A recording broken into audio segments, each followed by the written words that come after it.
Hello and welcome. I'd like to welcome to our friends and family, those who are listening and supporting for the first time.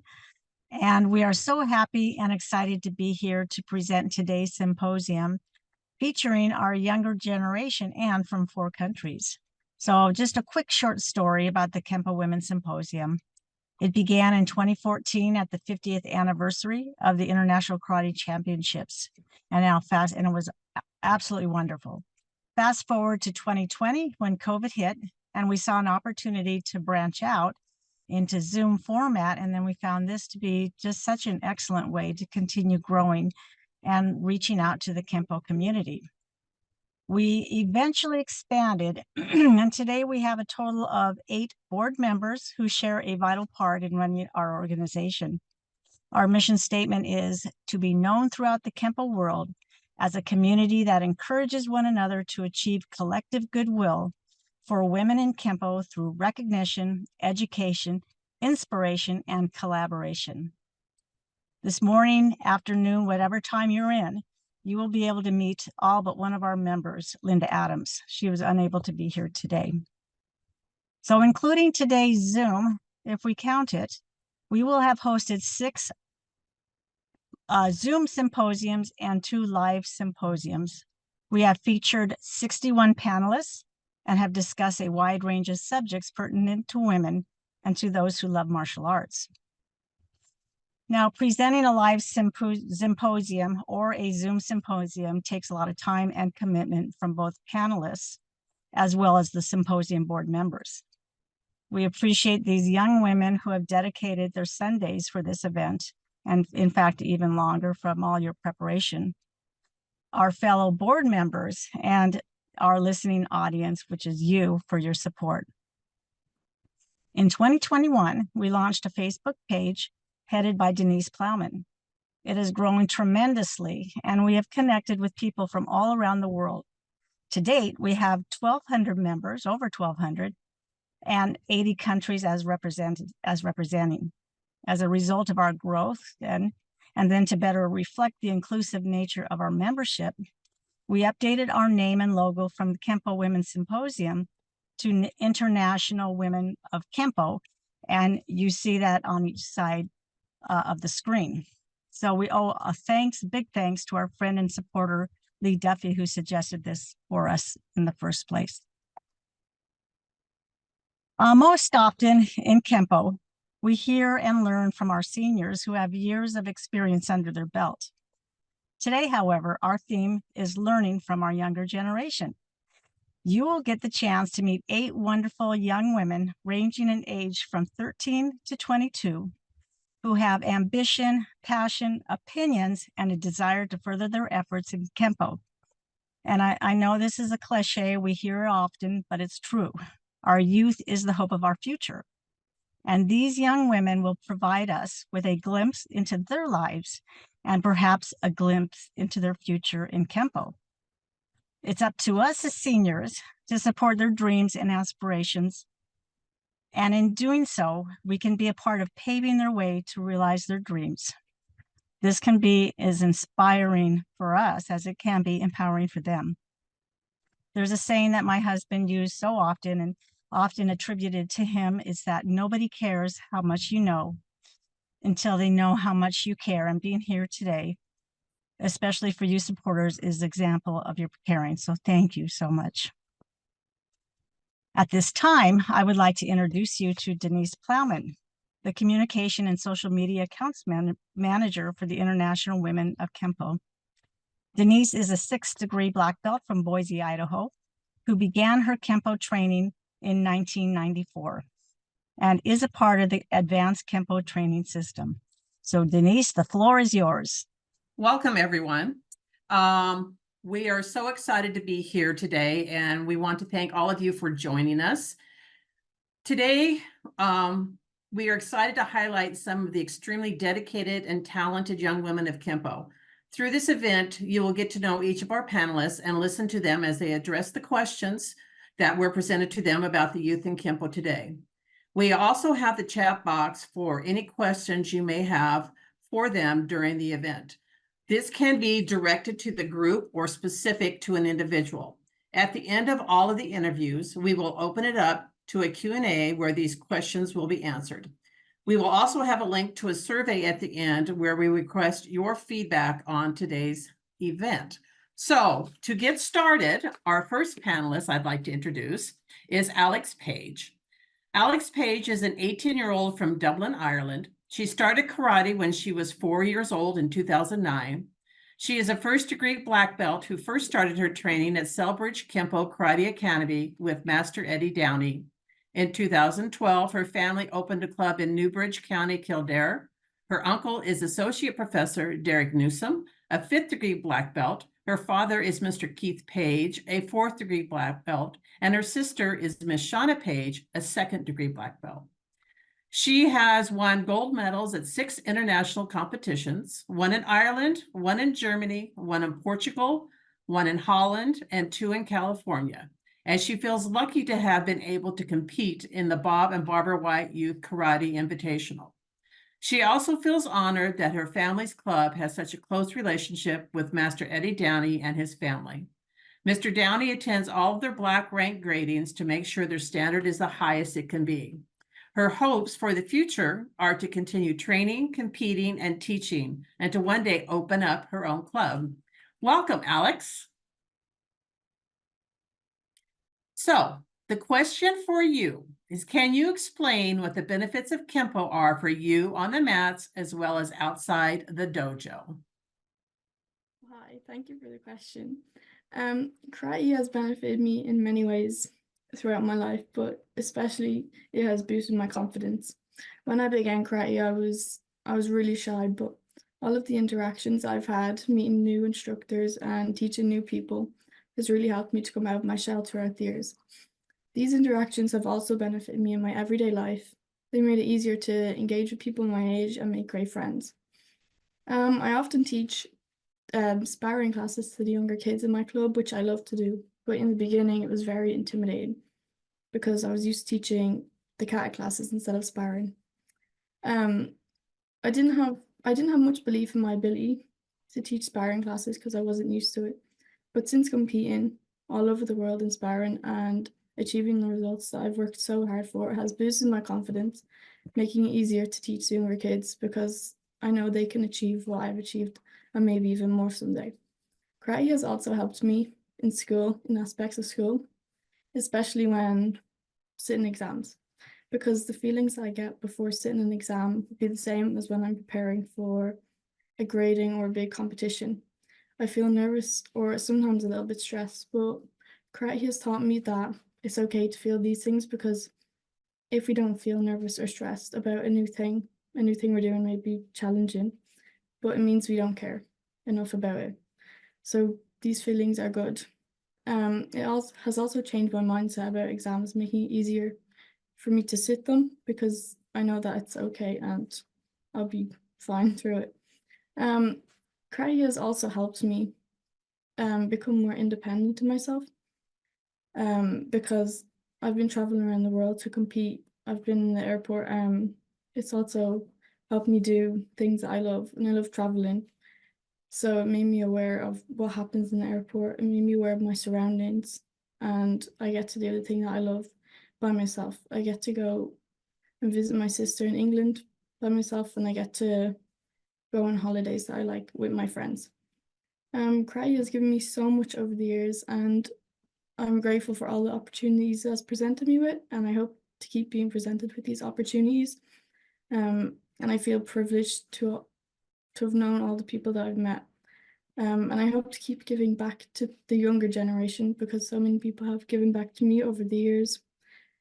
And yeah, I hope to keep growing and learning as a person through karate. I also want to say thank you to the Women's Symposium for presenting me with this opportunity. Thank you. Thanks, Alex. So I would be remiss in not introducing Barbara White, who is the founder and leader of the Kenpo Women's Symposium. Barbara began her martial arts career in 1991 and is a 7th degree black belt and owner of Bob White's Karate School in Costa Mesa, California. So Barbara, I'm turning this back over to you. Thank you, Denise. I now have the opportunity to introduce a young woman that I've known for several years now, Elisa Jones. Elisa Jones is a third-degree brown belt currently training under Edward Downey in Ireland. She started her martial arts journey at just 5 years old with Go Kan Ryu, where her father was an instructor when she was living in England. After moving with her family to Southern California, they found Bob White's Karate Studio, where her lifelong passion for Kenpo karate started. During her time with Bob White's Karate Studio, she competed at the Bob and Barbara White's Youth Invitational Karate Tournament every year, where she regularly won medals in forms and self-defense. After 3 years of training with Bob White's Karate Kenpo with our studio, she moved to Berlin, Germany, where her father, Paul Jones, started Jones Kenpo. They quickly built a strong following in Berlin, where they have classes twice a week for kids, teens, and adults. Due to the number of students, Elisa regularly helped teach not only the kids, but also the adults. At Master White's recommendation, they joined the EKKA under Eddie Downey, and Elisa worked her way up to junior brown black belt. In 2022, Elisa moved to Ireland to begin university and ended up just a few miles from Selbridge, so she was very happy to begin her training directly with Eddie Downey. She recently represented Selbridge Academy at the National Ireland Karate Championships, where she won a bronze medal for freestyle weapons form with a bow staff and a gold medal for long form 3, earning the title Irish Karate Champion of Katas. Elisa continues to train at the Selbridge Academy and regularly assists classes. So Elisa, welcome to the symposium, and thank you. And I have a question for you. Elisa, how has your experience growing up in Kenpo changed throughout the years, and what aspects of learning self-defense are most important to you? Thank you, Mrs. White, for your question. I believe that at the core of any self-defense sport, but especially martial art, successfully training for real life is one of the most important outcomes. Kenpo has many values that are connected to the arts, but it is also a modernized version of Chinese traditional Kenpo. And it is all around the world, women sign up for self-defense classes knowing the reality that they face every day. And they need to learn exactly that, how to defend themselves. In my own experience and growing up, I've noticed that women of all ages are still trained differently to others. And at times, they can be treated with more care or a little bit less force than with their male counterparts. Though these actions are done with good intentions, it can be interesting to think about the effect of a nicer treatment when it comes to genuine preparation. And I think that the best way that I can show this difference is simply by thinking back to when I was younger. I started Kenpo when I was 8 years old under Master White. And as most people know, kids don't really know how to control their strength. Though at the time, I'm sure I wasn't happy with my friends hitting me in classes, but I notice now that I used to be a lot more willing to take a hit than in a real fight. And my confidence in myself to hit hard and be hit harder was a lot more, perhaps delusional, but apparent when I was young. As we grow older as girls into women, the taboos that surround female bodies can become a lot more apparent. And I've had the privilege of training in many different places in the world. And though I've learned so much and progressed more in my skill, I've realized that over time, I've lost the ability to truly understand what fighting is like.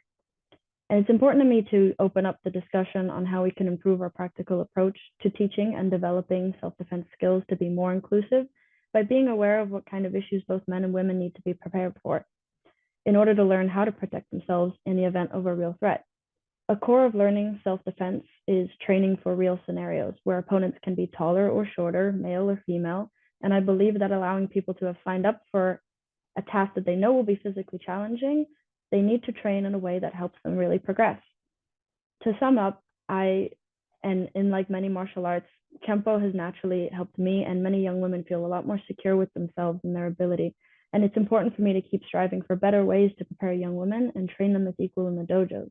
And so I thank the Women's Symposium for the opportunity to have this discussion and speak my mind on these things. Thank you. Elisa, thank you for your answer and your insight. And now we'll turn this over to Jennifer Gibson. Jennifer Gibson is a first-degree black belt from Bob White's Karate Studio in Costa Mesa, California. She's been a board member for the International Women of Kenpo since 2022. Hi, I have the pleasure today of introducing Juliette Bach. She is a junior black belt at Kenpo Self-Defense Academy, Roost, Warendon in France. Began Kenpo when she was 7 years old, and she feels like she has always lived with Kenpo. It inspires her in daily life, and she feels it is partly thanks to Kenpo that she has become the woman she is today. Juliette realized one of her dreams in 2017 when she went to her club to the IKC World Championship in Portugal, and she won medals. Continuing that dream in 2023, they went for a second time to the IKC World Championship, where she won first place in forms. Now Juliette looks forward to the moment when she has her black belt. She remembers the time when her father told her, "I look forward to seeing your surname on your kimono." She says that will be the most beautiful thing for her. Juliette tries to inspire young girls and make them want to do Kenpo. For her, it's very important that girls understand they can also do martial arts and learn how to defend themselves. Juliette is a future psychologist, which she feels is important for her funny and crazy club, and she thanks her club for everything, for their teaching, for the good moments spent with them, and for the new ones to come. Welcome, Juliette. So my question for you is, what do you do in order to be that inspiring person you want to be for all the young girls watching? Hi everyone, I'm Juliette. I'm 22 years old and I am a junior black belt. I'm French, excuse me for my English accent. For the past 15 years, I have been training several times a week to continually improve and give my best. It's important to me to be as present as possible to encourage younger individuals, especially young girls, to persevere. I motivate young girls to progress in Kenpo, striving to be a role model to prove that they can go as far possible in Kenpo and give their best. I try to listen to all the young members of my club, especially young girls, so they can feel equal to men in a sport that may be seen as more masculine. I help them carve out a place in a women Kenpo, but also to build their confidence as a future young women. My club also offers women self-defense classes to empower women and help them feel safe. This course has enabled several women to join Kenpo and take their first steps in our art. Once trained, I would like to open a class to teach Kenpo to people with disabilities, allowing them to be integrated and included in our sport. I'm already working on raising awareness among the young in my club about disabilities, and the ultimate goal is to create a class specifically for them. Thank you. Merci. Thank you, Juliette. Next, we have Michelle Higgins. Michelle Higgins is a second-degree black belt from Night Method Kenpo School in Tucson, Arizona, and is also a third-degree black belt in Tang Soo Do. Michelle evaluates goal attainment for the International Women of Kenpo. Thanks so much. I'm so excited to be here today, and I have the pleasure of introducing our next panelist. Joan Caplier is a first-degree black belt representing the American Kenpo Karate Monchot School in northern France. Her karate journey first started at the age of 9 when a classmate would bother her. Seeking self-defense capabilities, she discovered an enduring passion for the sport and a commitment to advancing through its ranks. Then she discovered Kenpo through a demonstration and immediately knew it was what she wanted to do instead of traditional karate. Subsequently, the discipline has become a source of great satisfaction as she engages in regular practice, strives for higher ranks, and participates in competitive events. A noteworthy aspect of her journey is that she and her father achieved their black belts and continue to train together. The structured nature of Kenpo has proven invaluable in her academic pursuits, particularly during nursing studies. The systematic learning of forms and techniques has significantly enhanced her cognitive processes, serving as an effective means of stress alleviation amid the demands of university life. Additionally, this practice has fostered a unique skill set that she anticipates will be beneficial in her future role as a pediatric nurse. The insights gained through working with children in the context of Kenpo have afforded her increased patience and a more nuanced understanding of their developmental trajectories. Jeanne is in her final year of specialized studies in pediatrics and currently holds the title of graduate nurse. Welcome. So I have your first question for you. What impact do you think you have as a female figure in Kenpo, especially on aspiring young women within the martial arts community? Hello, everyone, and thank you for this opportunity. To answer this question, firstly, I do hope to have a good impact on them. I aim to inspire and empower younger girls by being a visible and hopefully a successful female figure in Kenpo. I want to serve as an example for them to look up to. Knowing I have younger girls looking up to me motivates me daily to work, train harder, and do my best at each training. It is quite strange to see how much young girls pay attention to what I do and how they try to copy me. But when I noticed that at first, I remembered how I used to do the exact same thing when I was their age. I really do hope to be an example for them and to motivate them through rankings and maybe one day to help them train for their black belt.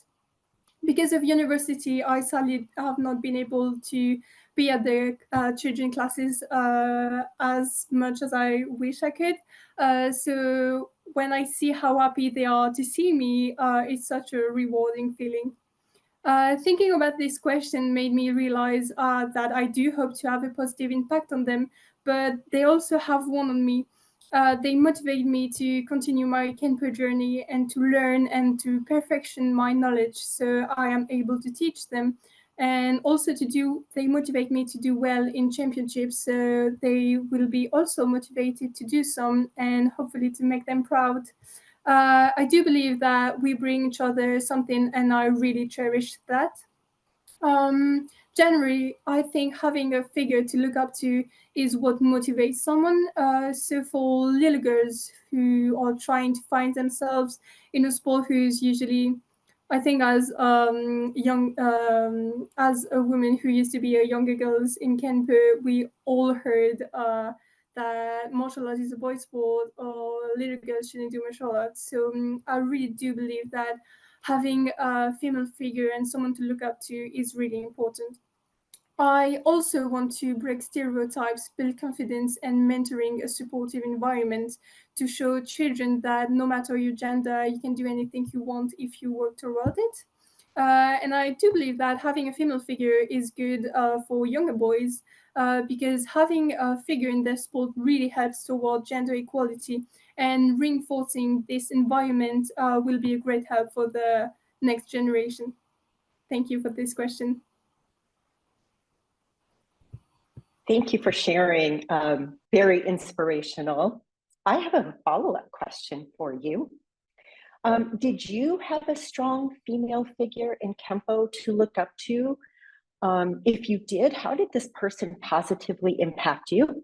Or if you didn't have somebody specifically, how would your training have been different if you had a female mentor in Kenpo? Well, I started my karate journey when I was 5 with traditional karate, and I did not have a female figure. So I always said that I would stop at the brown belt because the black belt was too difficult and too hard to achieve. But then when I was 9, as I said in my biography, I discovered Kenpo through demonstration, and I saw a woman who was a black belt, and that's mainly why I started Kenpo. And a bit later on, Master Downey came to France for a seminar, and he did the black belt testing where this woman, Isabelle, passed her first degree. And at that moment, when I saw the black belt testing and when I saw her achieve that, I remember knowing for sure that one day I would be a black belt like her, and I did. She sadly stopped a few years later for personal reason, but she always has been the female figure who has had such an impact on my Kenpo journey. And even later on, she always has won on me. But I did have later on a lot of female figures through the Kenpo camp in Ireland. There are sadly not a lot of women in our club. It's still developing. So being able to exchange with other black belt women and seeing them is really what motivates me to push my limits and get better. After seeing like other black belt women or other Kenpo women, like at camp, at seminars, or in championship, I really get super motivated after that. And now, knowing that I am to younger girls what Isabel was to me is one of my greatest achievements. So having a female figure really impacted my Kenpo journey. Thank you so much. I'm looking forward to seeing how many young women we have coming up in Kenpo in the next few years. Thank you, I appreciate it. It is now my pleasure to introduce our next host, Marisol Céspedes Aranda. Marisol is the International Women of Kenpo Latin American Ambassador. She has a 6th degree black belt from Kenpo Karate from Mario Galvez through the international organization in Chile.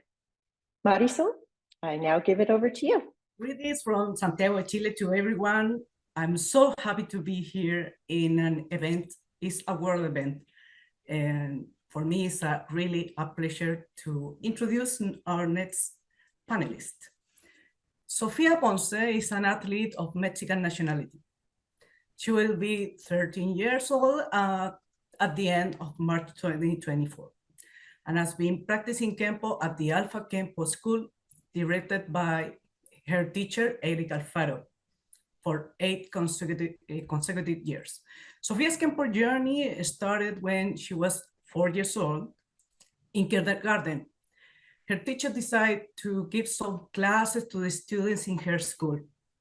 After that, her teacher asked to speak with her parents to invite her to practice at their central school. And her parents accepted. She remembers that when her training began, the first day was incredible and she loved it. So she decided to continue going to train. In 2019, Sofia was unable to participate in important tournaments due to some financial problems that her family had, as well as serious illness that her mother suffered, but Sofia thanks God that her mother managed to recover. In December 16th in 2019, she earned her junior black belt. It was a best exam she had in her life. In 2023, after IKC Portugal, Sofia's preparation for her black belt began. It was difficult, but that is made it worth it. On December 9th of 2023, she had an excellent exam in which he achieved her black belt. Finally, congratulations. Knowing everything she had achieved at that point, Sofia says it wouldn't change if for anything in the world. She's very grateful to life for presenting with her such a great opportunity to practice this great sport. Sofia has participated in a variety of tournaments in Mexico, United States, Brazil, Turkey, and Portugal, and has achieved first places in many sparring forms, weapons, and self-defense divisions. Sofia says that her journey does not end here. She's preparing now for the IKC 2024 in Aguascalientes, Mexico. Sofia says she will continue training and hard until she achieves her goals. Welcome, Sofia, to our Kenpo Women's Symposium. My question for you is, will you share with us how your family help you in your Kenpo journey? How about you, teacher? Please. Okay, thank you. I'm so excited to be here, and this is my answer. Well, now I wouldn't be here weren't for my family. They have been the greatest support I ever had, and I still have through my Kenpo journey. Since when I was little, my dad was the one who decided to sign me up for these classes, even though my mom didn't want to because she was a little bit scared. But over time, she saw that it was a good activity for me with a lot of benefits. But in addition to that, if weren't from them, I would never have traveled or achieved what I have today because obviously they are the ones who support me in financial matters. And not only that, but also when I don't feel good because I lost or anything else, they are always there. It is one of those times that you don't know, you don't want to tell to anyone because of the frustration. But in sometimes, but in some way or another, they manage me to calm me down and help me. And while my whole family also always support me, either from home or going to tournaments, or even when they see me asking me how they are in my competitions and things like that. And my sister is also always there. Even though she gets bored in my tournaments, she is there supporting me and scoring me. But that's why I love her so much. And I will always be grateful to my parents because of giving me this opportunity to be in Kenpo, and to my family for all the support they give me.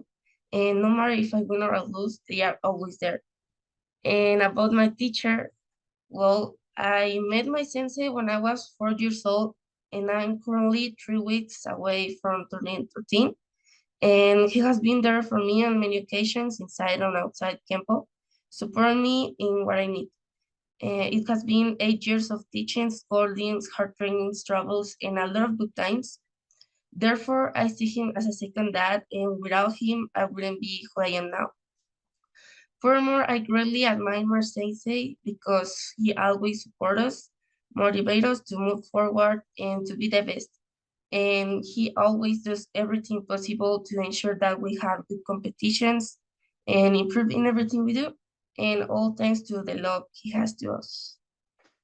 Thank you. Thank you, Sophia. But we have a follow-up question for you too. Sophia, what motivates you to continue in your training? Tell us about your aspiration of 2024, please. Okay, well, I have always said since I was a child that at some point of my life, I want to start a campus school. And it's like a dream, but my greatest motivation is to become even better, to become someone that people recognize. And I remember that once someone who taught me a lot and have learned a lot from that person is that the best thing you can achieve is to always improve yourself until you reach the point where in competitions and all things you do no longer even want they no longer even want to compete against you, and that will be something incredible to get to that point. And another thing that I always consider is my family. More than anything, my parents, because I want to make them proud of me, because both they and I know what I can achieve to be if I continue working hard and put dedication into what I do. But yes, more than anything, my greatest motivation is just to improve myself and become one of the best. And well, about the aspirations, that's a very good question. It's incredible things are coming this 2024.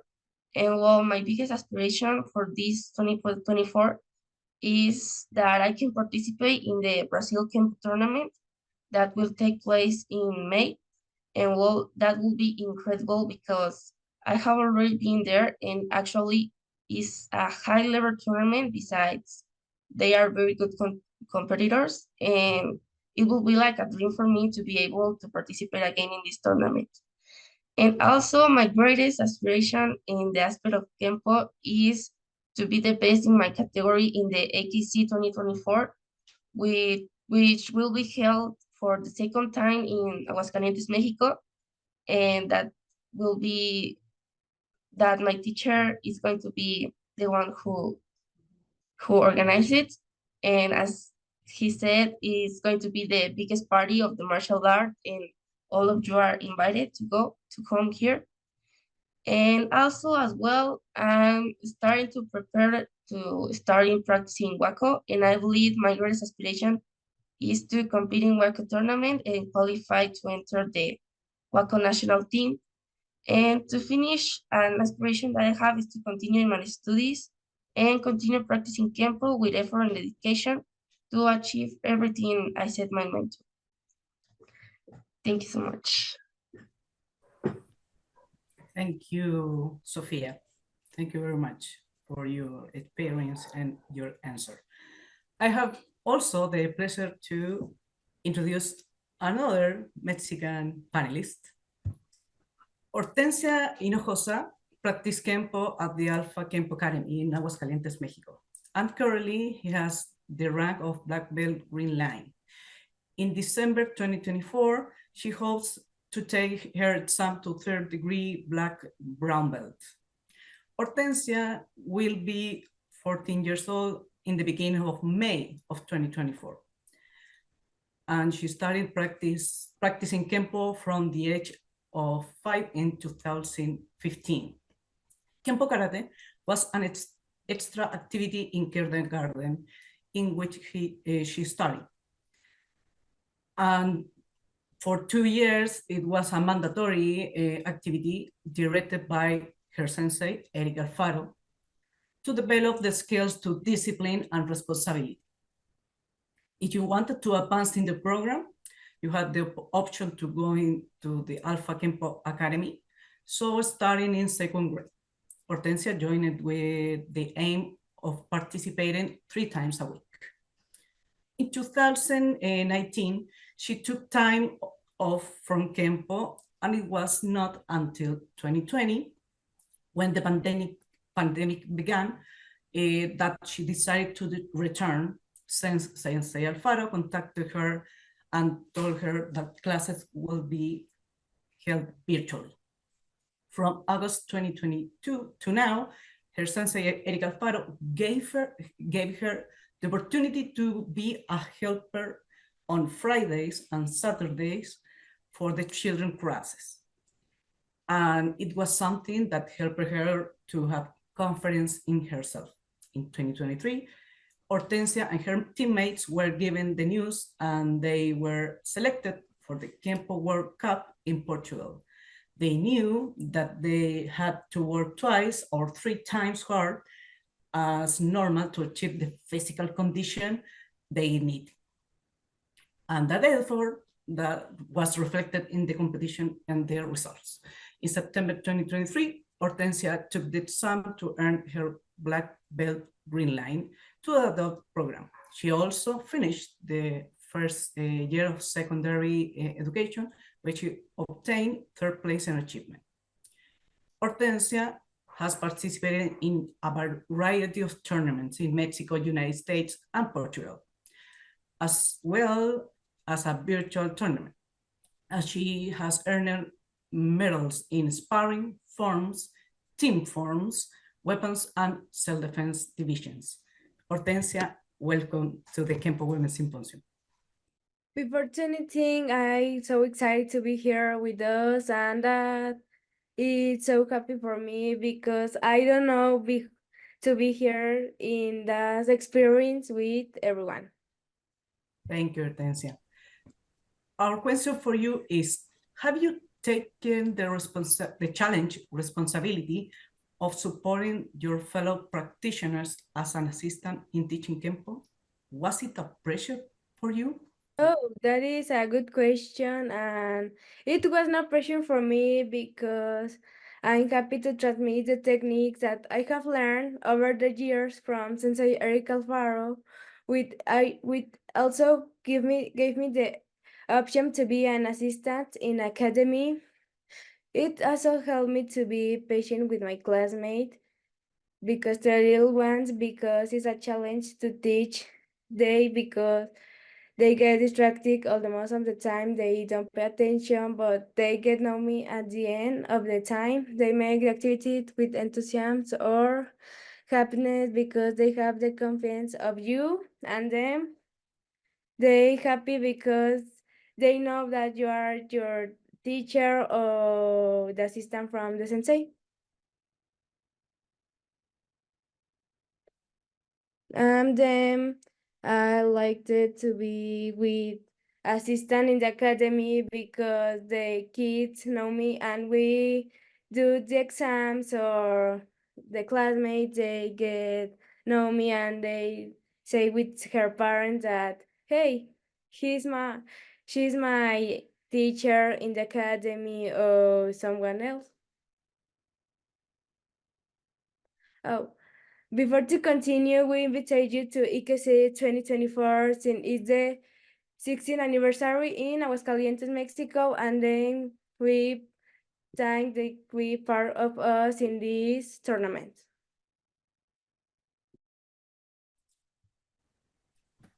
Thank you very much, Hortensia, for your answer, and my greetings for your sensei, Eric Alfaro.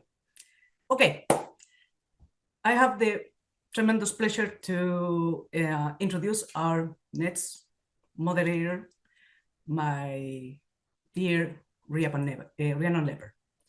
Rhiannon Leper is a first-degree black belt from Spokane, Washington, and she's part of the advanced Kenpo training system. She has been a board member for the International Women of Kenpo since 2022. Please welcome the one and only Rhiannon Leper. Thank you, Marisol. Before I introduce our next panelist, I'd just like to remind everyone, if you have any questions for the panelists afterwards, please submit those to Heather Flessing, and she will ask those questions here at the end. So it is my pleasure to introduce now to you Madeline Leppert. Madeline Leppert's first introduction to Kenpo Karate was in 2007 as an infant crawling on the mats at Northwest Kenpo Karate, while I trained under Mr. Chris Panting. He later became one of her favorite friends and an important grandpa figure in her life. As she grew up, Madeline did not express any interest in Kenpo, but I continued to invite her to train periodically. One evening in late 2021, Madeline and I were talking and she randomly asked me, "Mom, what if I did Kenpo?" I was so excited she initiated the conversation, but I kept my composure and simply responded, "What if?" Madeline began her training in Kenpo Karate under Mr. Kurt Becker the following week, attending with me and her 3 brothers. A naturally strong and independent young woman, Madeline immediately gravitated toward the discipline and structure within the art and has been training ever since. She is currently a yellow belt and has set a goal to obtain her black belt. Madeline attended her first John Sepulveda Spirit Camp at Camp Gifford in 2022 and experienced a broader view of Kenpo focused on family, honor, and respect. One of her most pivotal moments was the tribute paid to Sigun Stephen LeBounty, reciting the chant, "Not me, not today." Establishing and solidifying the mindset that we do not have to be a victim of circumstance, this chant stuck with Madeline, "Not me, not today." It became a personal mantra she shared with others post-camp. From this experience, "Not me, not today" stickers were born and continue to be widely distributed at women's self-defense seminars today. Madeline was invited to join the International Women of Kenpo, formerly the Kenpo Women's Symposium, as a youth ambassador in 2022, a result of her desire to advance the work of promoting women in Kenpo Karate. Currently a senior in high school, Madeline has a desire to pursue culinary school. Some of her favorite things include her dog and cats, spending time with her friends, the freedom of driving, spontaneous day trips with me, her family, and hugging her elderly friends at church. Okay, so that question again is, tell us about people who have positively influenced you in your Kenpo journey. What are some things they have done to help you grow in the martial arts? Okay, so when I think about who has positively impacted my Kenpo journey and influenced me, the first person that comes to mind is my mom, because of course she was my biggest supporter and the one who ultimately introduced me to Kenpo. And what she has done to inspire me is her interest that she's taken in hosting our women's self-defense classes that we've had a few times. And that's been a really big inspiration, because women's self-defense is very important to me. And it's very cool to see it pass through my mom as well.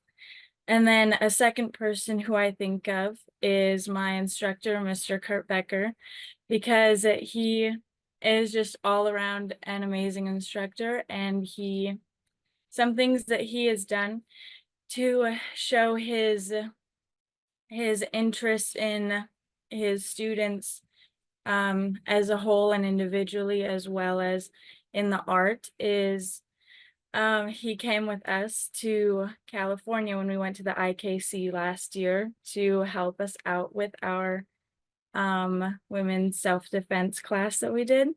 And that was pretty awesome. So I think those two would be my biggest inspirations. Okay, thank you, Madeline. So follow-up question. How important is it for the youth to connect with their instructors? I think for me personally, it's a pretty important thing, because for me, one of the things that makes it easiest for me to show up to class or to events and tests is knowing that I not only have my instructor there as a support through my martial arts journey, but also someone who's there and invested in me personally and wants to see me succeed, and that I'm not just a number to them in their school. Excellent, thank you. I now have the pleasure to introduce Heather Flessing. There's one more question. There's another question I was going to touch on, which is how instructors can help break down barriers. And as I mentioned just a second ago, with Mr. Becker, what he has done for me to break down barriers that naturally come with student and teacher is he's just shown his interest in me personally and wanting to be my friend, which is awesome. So yeah. Thank you. Okay. So now introducing Heather Flessing. Heather is a 4th degree black belt from Bob White's Karate Studio in Costa Mesa, California, and she has been a student of Kenpo since 2009.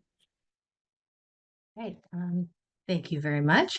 I would like to introduce a young woman who's been working out at the studio where I train, Jocelyn de Temple, and she's also known as JC. She turned 14 years old in December of 2023 and has been training at Bob White's Karate Studio since she was about 6. And her dad had taken up karate when he was a kid, but then he broke his leg and he had to stop. And one night at the dinner table, he asked her if she was interested in martial arts, and JC was resistant at first, but when he did sign her up, she enjoyed it a lot. She began training with him, and they progressed up through the ranks together. Her dad received his black belt in summer of 2022, and she got her black belt in May of 2023.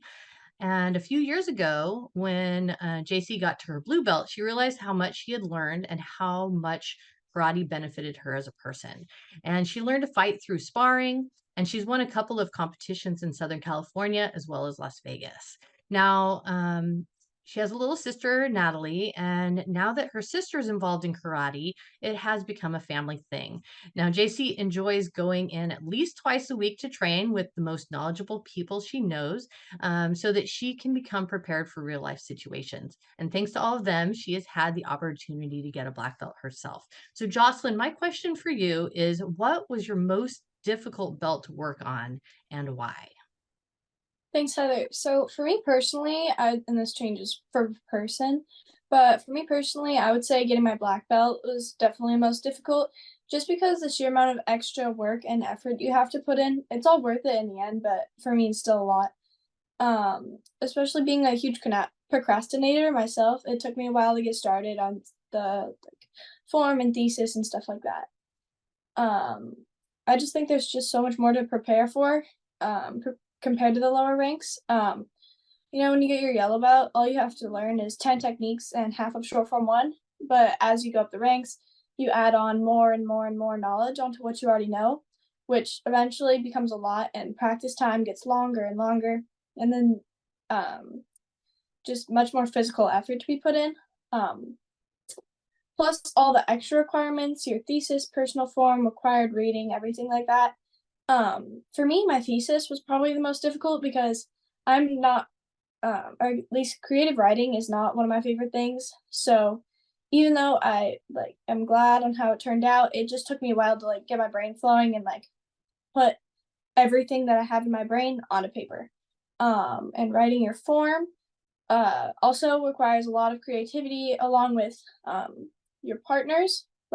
You have to find your partners, and not only do you have to teach yourself the form, you have to teach it to 3 other people as well and make it flow and work between all 3 of you, which I was lucky enough to have some great partners. So that one wasn't the most difficult, but still up there.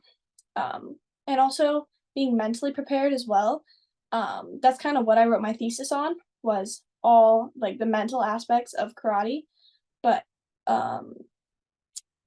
training yourself to be able to survive through that 2.5 hour test and keeping your brain in it.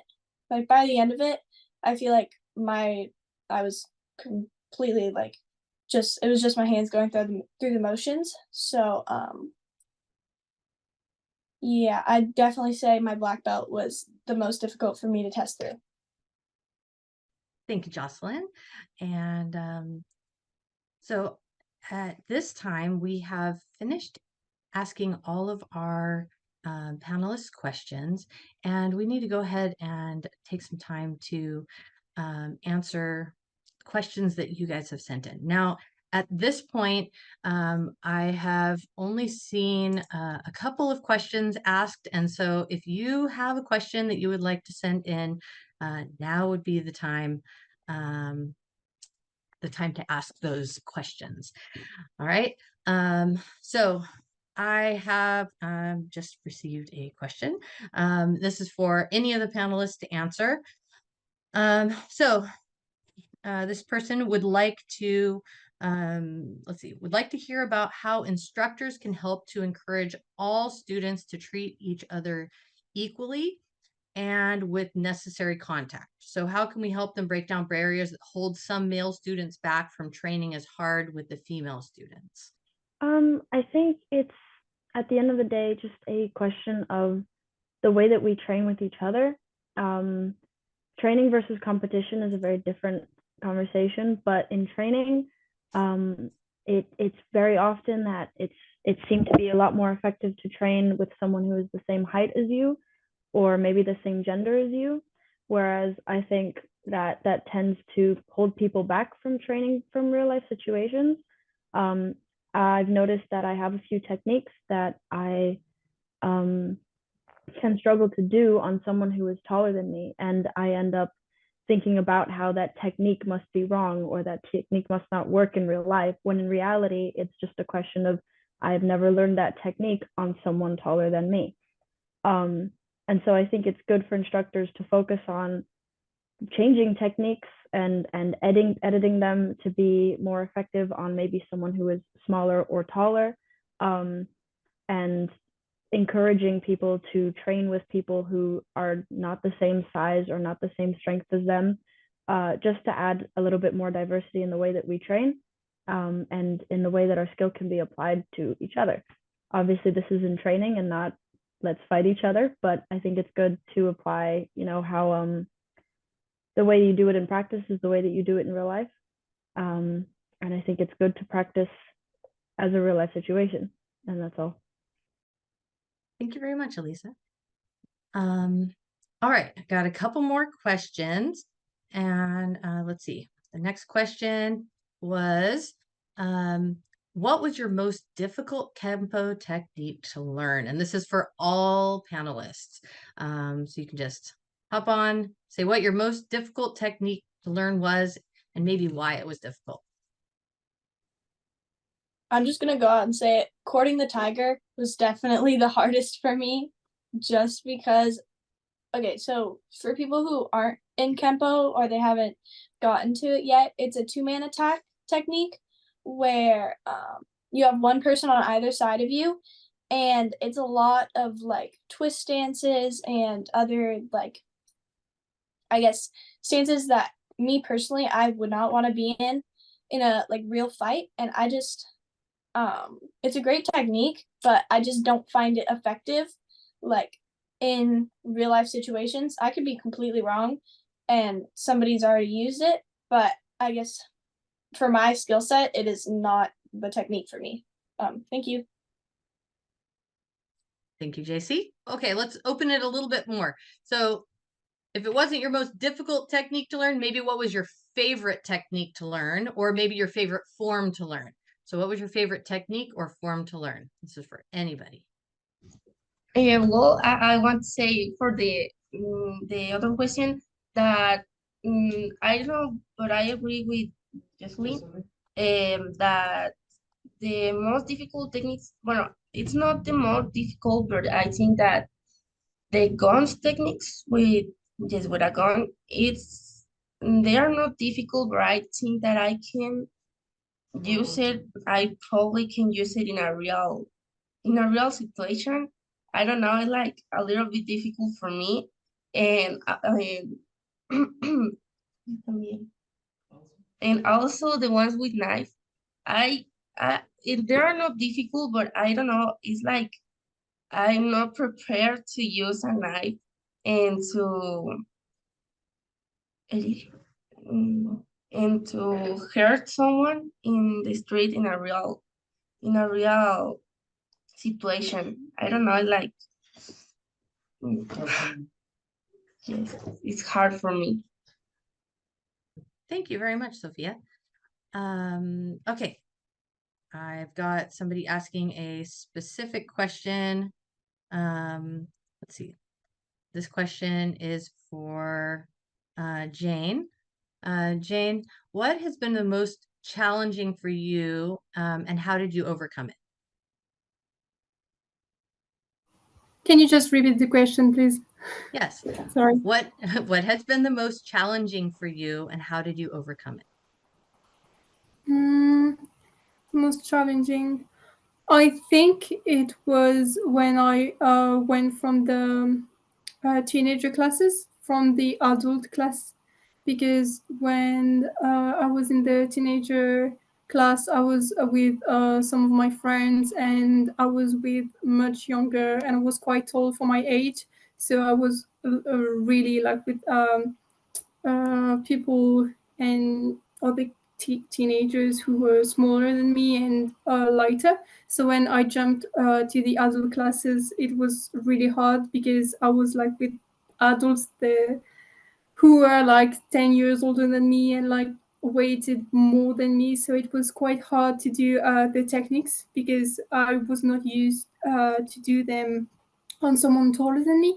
So it was quite challenging because I had to kind of relearn every technique to kind of like, to be honest, to work them like I would in the real life, because you usually don't get bothered by someone who's not taller, smaller than you.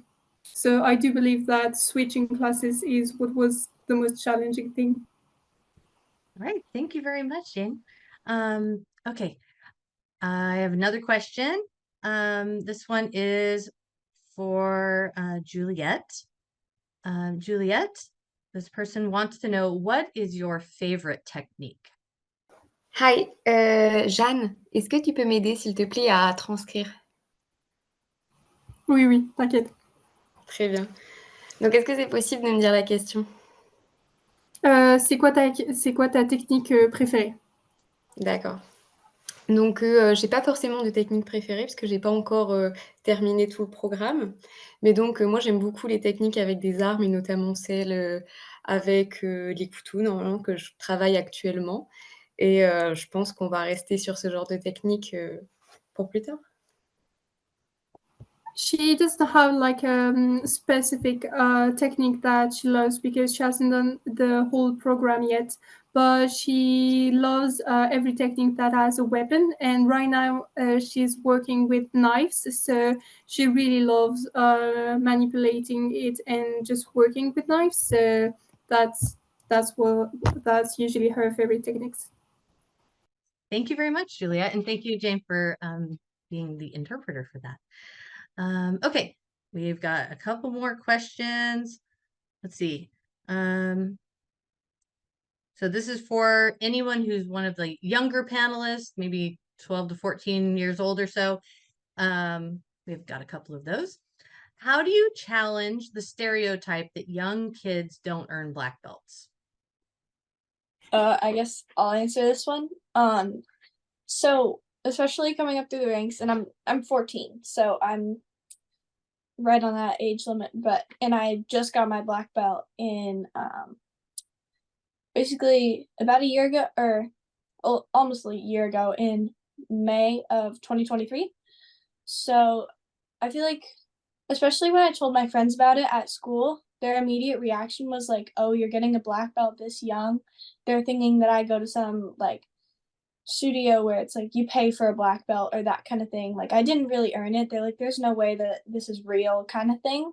And I guess it's just prove them wrong less with like words, more with actions. Like you if you see, or if I were to talk to someone and I'd say, "Oh yeah, I'm a black belt, I'm really good at karate," something like that, that's like up to them to believe me or not. And but I guess the way to prove someone wrong is show them. Like there's no denying physical proof. Like winning championships, being on the symposium kind of thing. Basically be the best you can, and also don't worry about what other people think. Don't let other people's like opinions and thoughts like pull you down, basically. Like don't let people tell you, "Oh, you're so young, you shouldn't be getting a black belt," or "You don't deserve it," kind of thing, because you do. And this goes for anybody who's coming up through the ranks right now, trying to get their black belt, especially on the younger side. Just keep working. Thank you, JC. Got another question. This one is for Hortensia. Hortensia, how do you prepare for your advanced belts? Well, I prepare with my classmates that we do journal black belt in 2021. We need to do all the preparation to need to prepare the techniques, the forms, the hormones of everyone of this that you have to do. But when you present the exam from the professor, you can say, "Yes, I did it. I prepared from all this time to present of all these professors." Okay, thank you, Hortensia. Okay, it looks like we have another question. This one is for Alex. So Alex, what are some ways to combat the stigmas around girls sparring? In my club, it's very equal. I think there's actually more girls doing sparring, so I think you just have to, well, I'm try and encourage the younger girls in my club to do sparring because of how much it has benefited me. It doesn't matter that there's boys in their class that they have to fight because they're gonna learn fighting people more advanced than them. I just think it's beneficial if everyone tries it. I think everyone should do sparring as they're gonna learn loads from it. And yeah, it's especially important for the younger girls. I think it's important for them to start younger. And then, well, I haven't faced any of that, so hopefully they won't too. Thank you, Alex. Looks like I only have one more question. If anybody else has more questions, feel free to send them in. We do have a little bit more time. But the question, this question is for Madeline. What is your most motivational experience in Kenpo so far? I think my most motivational experience in Kenpo so far would have to be, as my mom mentioned in my introduction, was the "Not Me, Not Today" chant at the spirit camp that we had 2 years ago. That was just very inspirational and motivational because it really gave me that mindset of, if I don't feel like it's going to be me and not on any day, then like that puts me in the right mindset to not allow that to happen. Right. I really appreciate all the questions that everybody's been sending in. We had some really good answers too, you guys. You ladies definitely have a lot of knowledge to be able to share with us, even with your youth. Well, at this time, I would like to welcome Barbara White back onto the screen, and we're going to go ahead and hear some closing remarks. Thank you, Heather. It's been a fast hour and a half, and we've come to the end of our symposium, and we've gotten a chance to meet these wonderful, inspiring young women. And I have to say that being on the fly and answering questions when you're not really sure what the question is going to be, you have a lot of poise, and that's very impressive. All these young women were prepared, you're authentic, you're inspiring, and you're in service. And thank you so much for your contribution to our symposium. I'd like to thank all of you who are out there listening and who submitted questions, for your support. And just appreciate so much our board panel members for all the time and effort that we've taken to just have another wonderful symposium. Later on in the week, or I don't know, Heather Munn, she's a little chorus, so it's whatever her time is. She'll be putting together the YouTube tape on this, so you'll be able to have a chance to see it again, or for those who haven't been able to come, to view it. Quick advertisement. We talked about a little bit that we were there last year at the International Karate Championships, and we've been invited back. So it is taking place this August. It's in Pasadena.